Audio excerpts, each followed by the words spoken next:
Hey everyone, today I'm going to show you how to wind a God's Eye cup on a Turkish drop spindle. They're really beautiful and they show off color changes really nice. That's the whole reason I even got into spinning on a Turkish drop spindle was I saw these beautiful cups on Instagram. So I learned how to make these. What's really great about them too is once the turtles are off the spindle, you can pull off either end then that you started with and the end that you have after you're finished spinning. So you can actually ply straight from these turtles as well. So let me show you how to make a God's Eye cup. So I'm using a commercial yarn just to show you guys how to wind these on. I don't have to take the time to spin in between. We're going to anchor this to the bottom of the shaft here. You can tie a knot if that feels more secure to you, but I just wrap it around a few times to anchor it. See if that's good and anchored. So the basic pattern for a God's Eye cup is we're going to go over 2 legs and under 1 leg. Over 2 legs, under 1 leg. Over 2 legs, under 1 leg. And you'll see we're kind of starting to form this little X here now that we're back where we started around the shaft. So to fill in this turtle, we're going to just move a little bit outside along the legs. And this is slow going at first, especially when you're new to it. But that's how we're going to fill in this turtle and keep it really nice and pretty and keep that God's Eye pattern going. So we're going to go under 1, over 2. And I'm just lining it just on the outside of that edge of the first one that I did. So under 1, over 2, there we are again. And we're going to continue to do this until we filled out a decent amount all around these legs. So I'll keep going, but I'll pick the speed up so you can see the kind of overall pattern building up.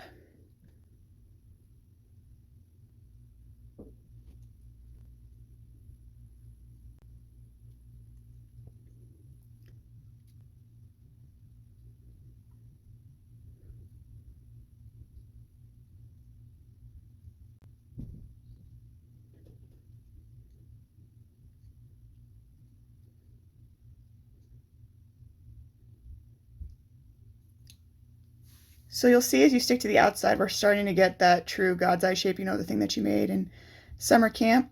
We're kind of starting to get here. And that is the trick here. What you want with these turtles is you want to make sure you have a wide turtle, not a tall turtle. So even when you think you've got a pretty good base here, keep going. Pretty much until the stretch along the bottom here is too much to handle. So we're going to keep going here. So you'll see I am kind of starting to get the bottom to pull a little bit. We got that little space there. So we are probably going to move on to the top, even though like ideally I probably would have gone out a little bit wider. But that's okay. You know, you gotta listen to the yarn sometimes.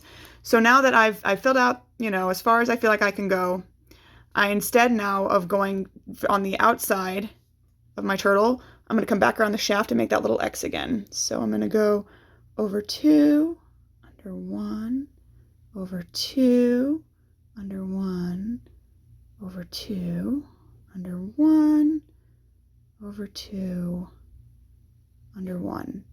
So now I've formed that little X again. It might be harder to see with the same color yarn, but it's just sitting there right on top. So again, we're going to come to the outside of that X and we're going to start filling that in just like we did before, except now we have yarn underneath it as well. So the trick to getting a nice wide turtle is you want to make sure you go until just past this. Like that's probably as far as I'd go with this one. I'll keep winding on this and I'll show you guys how that'll look like once we get there.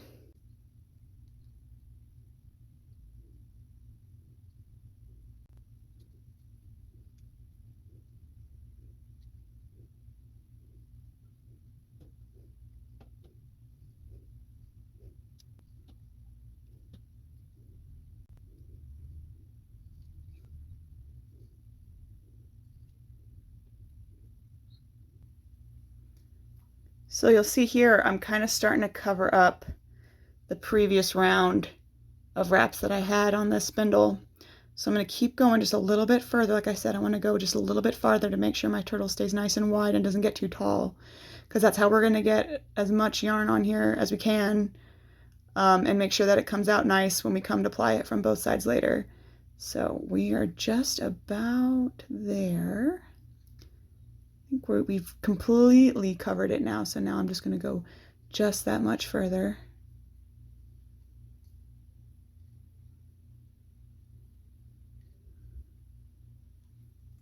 Alrighty. brilliant. So when we've all the way covered that again, we're ready to start the next round just like we did before, and you're going to repeat that until the turtle's it's either the size that you want it or obviously as much as you can get on the spindle while still being able to spin it. And when this puppy's done, you just pop out your shaft, pop out your legs, and you have this beautiful little turtle that you can pull from both sides. Look at that! Ready to fly, ready to go. I hope you've enjoyed. If you have any questions, feel free to leave them in the comments.